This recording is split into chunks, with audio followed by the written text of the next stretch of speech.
అస్సలాము అలైకుం వరహమతుల్లాహి వబరకాతుహు. అల్హమ్దులిల్లాహి వహదా వస్సలాతు వస్సలాము అలా మల్లా నబియ్య బాదా. ప్రియ విశ్వాసితులు, సోదర సోదరీమణులకు ఇస్లామిక్ లైఫ్ టెక్నిక్స్ ఛానల్లో స్వాగతం, సుస్వాగతం. మిత్రులారా, అనంత కరుణామయుడు, అపార కృపాశీలుడు, సర్వస్తోత్రాలకు అరుడు ఆయనే. ఆయన తప్ప ఎవరు మన పోషకుడు కానీ, మన పాలకుడు కానీ, మన ప్రభువు కానీ ఎవరు లేరు. మిత్రులారా, మనము ఉపవాసాల ఆదేశాల్లో ఉన్నాం. అందులోని భాగంగా ఈనాడు అంశం నఫిల్ ఉపవాసాలు. నఫిల్ ఉపవాసాల ఘనత.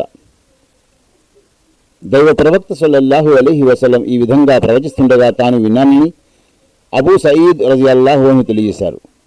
ఎవరైనా దైవ మార్గంలో ఒకరోజు ఉపవాసం ఉంటే దేవుడు అతన్ని నరకానికి 70 సంవత్సరాల దూరంలో ఉంచుతాడు. బుఖారీ, ముస్లిం.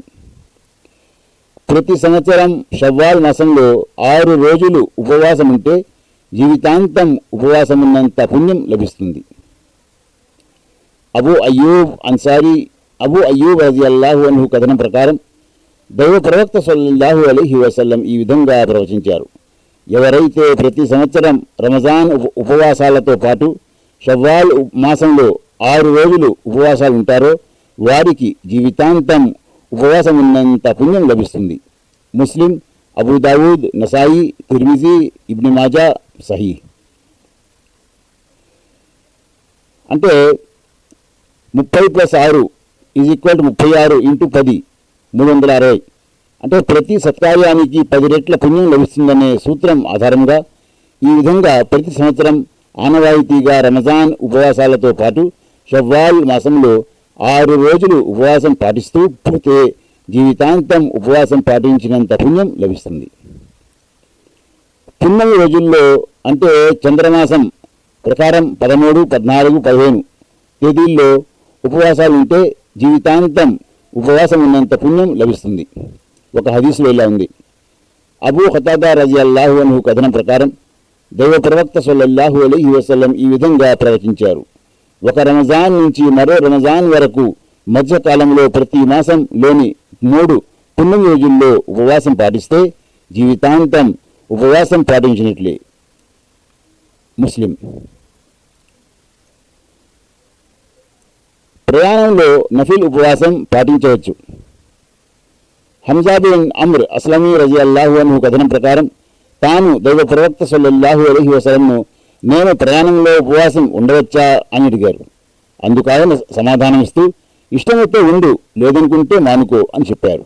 నసాయి, సహీహ్. జిహాద్ కోసం చేసే ప్రయాణంలో ఉపవాసం ఉండే వ్యక్తిని దేవుడు నరకానికి 70 సంవత్సరాల దూరం ఉంచుతాడు.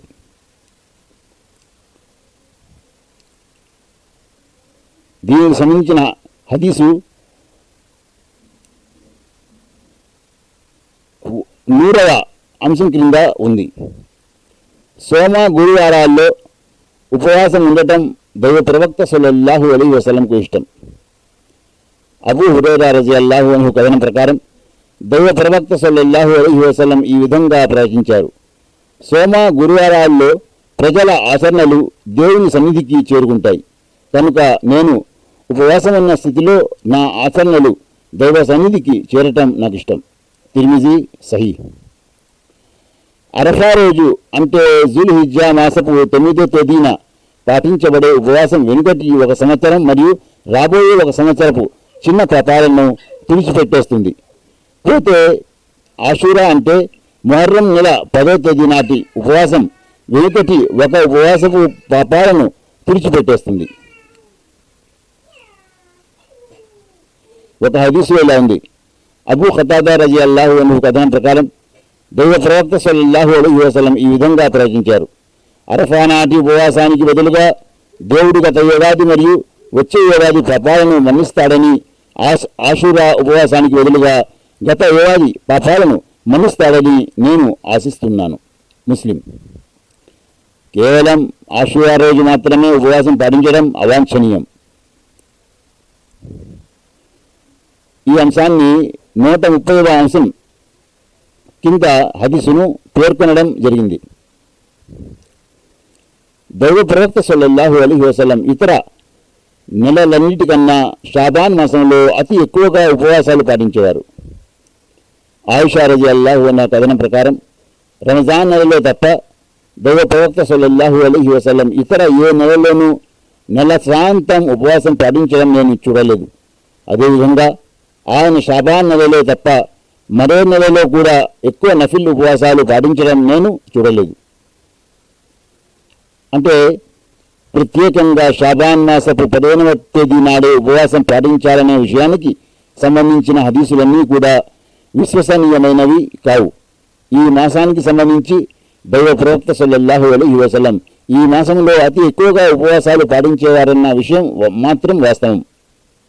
ప్రామాణిక హదీసుల ద్వారా అంతకన్నా ఎక్కువ ఏమీ బోధపడటం లేదు. వాస్తవం అల్లాహ్కే బాగా తెలుసు. నఫిల్ ఉపవాసాల విషయంలో ఒకరోజు విడిచిపెట్టి మరో రోజు ఉపవాసం ఉండటం అన్నింటికన్నా మంచి పద్ధతి. అబ్దుల్లా బిన్ అమ్ర్ రజియల్లాహు అన్హు కథనం ప్రకారం దైవ ప్రవక్త సల్లల్లాహు అలైహి వసల్లం ప్రతి నెల 3 రోజులు ఉపవాసం ఉండు అని ఉపదేశించారు.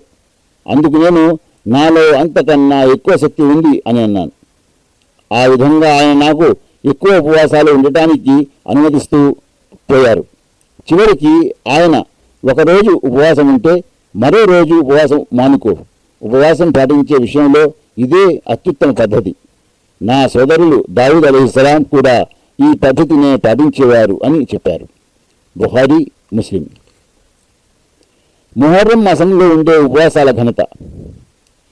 అబూ హురైరా రజియల్లాహు అన్హు కథనం ప్రకారం దైవ ప్రవక్త సల్లల్లాహు అలైహి వసల్లం ఈ విధంగా ప్రవచించారు. రమజాన్ ఉపవాసాల తర్వాత దేవుని మాసమైన ముహర్రం ఉపవాసాలు అత్యంత శ్రేష్టమైనవి. ఫర్జ్ నమాజ్ తర్వాత రాత్రిపూట చేయబడే నమాజు అత్యంత శ్రేష్టమైనది. ముస్లిం. సోమవారం నాడు పాటించే ఉపవాసం ఘనత. అబూ ఖతాదా రజియల్లాహు అన్హు కథనం ప్రకారం దైవ ప్రవక్త సల్లల్లాహు అలైహి వసల్లంను సోమవారం నాటి ఉపవాసం గురించి విచారించటం జరిగింది. అందుకు ఆయన సమాధానమిస్తూ, ఆ రోజే నేను పుట్టాను, అదే రోజున నాపై ఖురాన్ అవతరణ ప్రారంభమైంది అని చెప్పారు. ముస్లిం. జిల్హిజ్జా మాసంలో మొదటి 9 రోజులు ఉపవాసాలు పాటించడం అభిలషణీయం. ప్రతి నెలలో ఏవైనా 3 రోజులు ఉపవాసం ఉండటం అభిలషణీయం. ప్రతి నెలలో తొలి సోమవారం నాడు మరియు తొలి 2 గురువారాల్లో ఉపవాసాలు ఉండటం దైవ ప్రవక్త సల్లల్లాహు అలైహి వసల్లం విధానం. ఒక హదీసులో ఇలా ఉంది. దైవ ప్రవక్త గారి ఒకానొక సతీమణి కథనం ప్రకారం ఆయన జిల్హిజ్జా మాసంలో మొదటి 9 రోజులు ముహర్రం మాసపు